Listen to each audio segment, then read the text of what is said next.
Hello all again, welcome back. यार ये देखो, मधुबनी आर्ट में मैंने थोड़ा सा नोट्स बनाया है। आई होप कि ये हेल्पफुल होगा शॉर्ट आंसर में। बीपीएससी का जो मेंस एग्जाम है ना, मेंस एग्जाम है उसके जो शॉर्ट आंसर टाइप पूछता है ना हिस्ट्री में 7 मार्क्स या 8 मार्क्स में, ठीक है, तो उसको एड्रेस करने के लिए है ना। आपको पता है कि मधुबनी आर्ट को जीआई टैग मिला है, ठीक है। और इसके अलावा हम लोग देखते हैं कि इसमें कैसे आगे फॉरवर्ड करेंगे, क्या लिखना चाहिए इस क्वेश्चन में। ये मेरे नोट्स हैं, आपके और डिफरेंट हो सकते हैं इससे, बट एक बेसिक मतलब इसमें कवर किया गया है। तो आप देखना, बताना मेरे को भी कैसा है। स्टार्ट कैसे करते हैं इंट्रो में, है ना। इंट्रो में स्टार्ट कैसे करोगे कि मधुबनी आर्ट जो है उसको मिथिला पेंटिंग कहा जाता है, आप सभी को पता है। ये एक ट्रेडिशनल इंडियन आर्ट फॉर्म है, ठीक है, जिसकी ओरिजिन जो है वो कहाँ से हुआ है, मिथिला रीजन जो है बिहार में और नेपाल से सटा हुआ बॉर्डर, ठीक है, वहाँ पे हुआ है, ठीक है, ओरिजिनेट वहाँ पे हुआ है।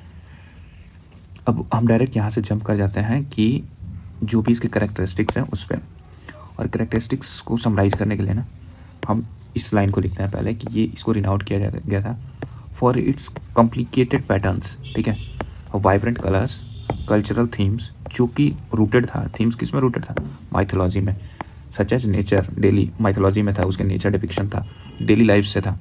तो ये सब सीन को मधुबनी आर्ट में शो किया जाता है।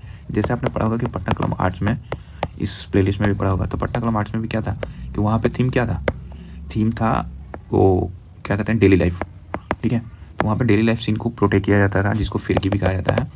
वैसे ही मधुबनी आर्ट में ना क्या थीम क्या था, माइथोलॉजी था, नेचर का था, डेली लाइफ था, ये सब चीज़ें यहाँ पे दिखाई जाती थी। अब देखते हैं, एक आप डायग्राम बना दो मधुबनी पेंटिंग का सिंपल सा, ठीक है, जिसका बॉर्डर क्या करना कि थिक बना देना, क्योंकि उसके फीचर्स में आता है, ठीक है। कुछ डिपिक्शन बना देना कि क्या क्या उसमें मिलता है, जैसे मैंने मछली का बनाया है, सन का बनाया है, वाटर है ये, ठीक है, और ये बॉर्डर लाइन है, ठीक है। तो अब हमने कैरेक्टरिस्टिक्स में फीचर अब उसको इंक्लूड करा, जैसे कि सिमेट्रिकल डिजाइन होता था, जैसे कोई भी डायग्राम होता था ना, कोई भी पिक्चर उसको हाफ में कर दिया जाता और उसके मिरर इमेज टाइप में थिंग्स को बनाया जाता था, ठीक है। तो उस तरह का था, तो सिमेट्रिकल डिज़ाइन था यहाँ पे, बोल्ड आउटलाइंस थे, ये वाली पार्ट, ठीक है, इधर जो भी है, और एब्सेंस ऑफ ब्लैंक स्पेस था, मतलब ब्लैंक स्पेस कहीं छोड़ा ही नहीं जाता था, किसी न किसी चीज़ से भर दिया जाता था, ठीक है, चाहे पानी हो कुछ भी हो, ठीक है। मोटिव्स जो भी थे इसमें, जैसे कि क्या क्या इंक्लूड किया जाता था, रामायण का थीम होगा तो कुछ डेटीज़ का हो जाएगा, फिर नेचर का होगा तो जैसे सन मून का हो जाएगा, या फिर प्लांट्स इसमें कर देते थे, जैसे यहाँ पे देखो फ्लावर्स, ठीक है, सन, मछली, है ना।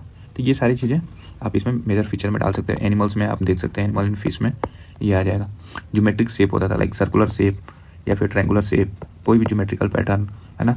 तो ये सारी चीज़ें इसमें देखने को आराम से मिल जाएगा, ठीक है। तो ये इसके कैरेक्टरिस्टिक्स एंड फीचर्स भी ऑलमोस्ट होगा।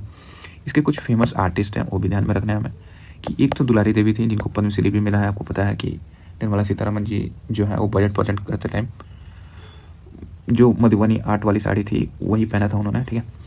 तो सीता देवी जो है वो भी एक फेमस आर्टिस्ट है इस आर्ट फॉर्म के, गंगा देवी भी है ना। अब नाउ देखोगे कि आगे भी और थोड़ा सा फीचर में इंक्लूड करते हैं apart from this characteristics feature और एलिमेंट्रिस्टिक फीचर्स।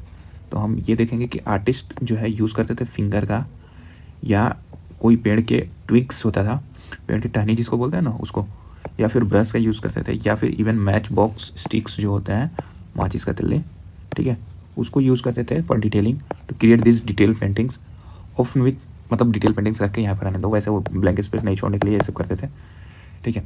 तो आप सिर्फ इतना ही लिख दो कि आर्टिस्ट जो है यूज़ करते थे फिंगर, स्ट्रिंग्स, ब्रशेस और even match sticks to create this detail paintings, that's it. Traditionally जो है उसको प्रैक्टिस किया जाता था वीमेन पेंटर्स के द्वारा, है ना। तो नेक्स्ट है कि it was initially A democratic rituals, sorry ये डोमेस्टिक रिचुअल्स होता था, जैसे कि होम्स डेकोरेट करना होगा ड्यूरिंग फेस्टिवल हो गया या स्पेशल ओकेजन जैसे शादी, मैरिज वैरेज के टाइम पे, तो उस टाइम पे ये डेकोरेटिव रिचुअल्स के लिए इस पेंटिंग का और भी ज़्यादा प्रैक्टिस किया जाता था। इसका ग्लोबल प्रेजेंस देखोगे ना तो मिथिला म्यूजियम नाम का एक म्यूजियम है, कहाँ पे, टोक्यो जापान में। तो आप इसके सिग्निफिकेंस को समझ सकते हो कितना ये इंपॉर्टेंट आर्ट फॉर्म है। अब हम इसको कंक्लूड करते हैं कि, और देखो इसको ऐसे लिख सकते हो कि हमारी जो गवर्नमेंट भी है इसको इस थीम पर प्रिजर्व कर रही है कि ये हमारी हेरिटेज का पार्ट है ना। तो ये एक मॉडल है किस चीज़ का, कि हम विकास भी कर रहे हैं और हमारी विरासत भी बची रह रही है, ठीक है। तो ऑन द लाइन्स ऑफ विकास भी विरासत भी हम इसको प्रोटेक्ट कर रहे हैं, ठीक है। और काफ़ी अच्छा ये कंक्लूजन में आ जाएगा थीम, ठीक है।